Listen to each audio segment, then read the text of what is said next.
Hey everyone, and welcome back. We're diving deep today into crafting a financial plan Ooh, exciting. that will help you buy a house. By 2025 That's right, 2025. We're using pasted text by Ephraim McBee. as our guide. Awesome. And he starts off with a pretty shocking stat. Okay, lay it on me. Over 11.5 million adults in the UK Wow. have less than 100 pounds in savings. That is a scary thought. Yeah, It really is. that's a wake-up call. It shows how important financial planning is. Absolutely. It's not just about hoping for the best. It's Huh. about taking charge, building security, and having a better life. Yeah, and a good plan can really help you feel in control. Absolutely. Like you're driving the car, not just along for the ride. Exactly. And Wigby really stresses that it's not about wishing. It's about planning. Yes, a concrete plan. Love that. He lays A out, framework? yes, a framework with 3 steps. Hit me with them. Assess, act, and adapt. Okay, like building a house. Ooh, I like that analogy. Right. You wouldn't just start Building building in no way. You need blueprints. Absolutely. So let's start with that first step, assess. Okay, what does that even mean? It means looking at your finances as they are now. Oh, got it. So since you're a freelancer, Right. you have that amazing energy. I do. But your income can be a little unpredictable. That's the life. Right.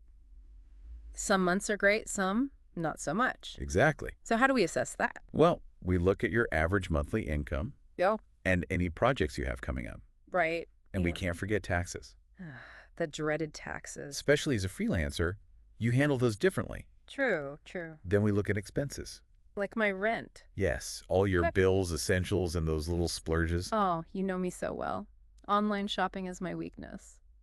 We've all been there. But wait, what about assets? Oh, good point. Well, my amazing portfolio. Yes, your portfolio, equipment, even crypto if you have any. Oh, fancy. Sometimes we forget the value of what we've already built. You're so right. We focus on what we need. Yeah, but we also have to look at debts. Debts, like student loans? Yes, any loans, credit card balances, the whole picture. Okay, starting to feel a little less fancy now. But that's okay. It's all part of the assessment. It's like a financial checkup. Exactly. So once we've done that deep dive, Into our finances. yes, then we move to step 2, Which is act. action. I like I'm a big dreamer, so this part can be hard for me. Oh, I get it. It's easy to get lost in the big picture. Exactly. But how do we make those dreams actionable? Smart goals. Smart goals. Yeah, you said you want a house by 2025? Right, that's the dream. Okay, so let's make it smart. I'm intrigued. Tell me more. So S is for specific. You want a house. Yep. M is measurable. Say you need a 20,000-pound deposit. Really? A is achievable. Can you save that much? Good question. R is relevant. Does it fit your goal? Yes, a house is definitely relevant. And T is time-bound. You've got till 2025. Wow, okay, suddenly it feels much more real. Right. It's not just a wish anymore. It's a plan. Exactly. But even with a good plan, things change, right? Absolutely. Yeah. Life throws curveballs. It sure does. Unexpected bills, changes in income, who knows? So how do we deal with those? Yeah. That's where adapt comes in, right? Yes. And this is where things get interesting. Ooh. Tell me more. You see, a rigid plan can be stressful. I can imagine. When things change, it feels like the plan's broken. Right.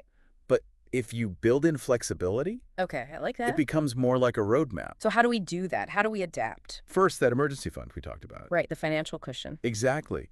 Aim for 3 to 6 months of expenses saved. That's a good safety net. It is. Then diversify your income if you can. Okay, so as a freelancer, maybe I teach some workshops. Yes. Or offer consulting alongside your regular work. I see. So if one thing slows down, You have other options. that makes a lot of sense. And, of course, review your plan regularly, How often? every 6 months or so it stays relevant to what's happening. Exactly. Life changes, your plan should too. It's almost like financial planning is more of a mindset You got it. It's about feeling empowered. instead of overwhelmed. Precisely. Remember that statistic we started with? The 11.5 million people with less than 100 pounds in savings. Yeah, having a plan can make all the difference. So to recap, we assess, we act, and we adapt. 3 powerful steps. But we want to leave you with this. Okay, hit us with it. What's one action you'll take today to get closer to that house? Ooh, good question. Maybe open a savings account. Or make that budget you've been putting off. Yes. It might seem small, But those small steps lead to big changes. You're not just hoping for a better future. You're building it. Exactly. On that note, we'll see you next time. For another deep dive Into the world of personal finance. Bye, everyone. Bye.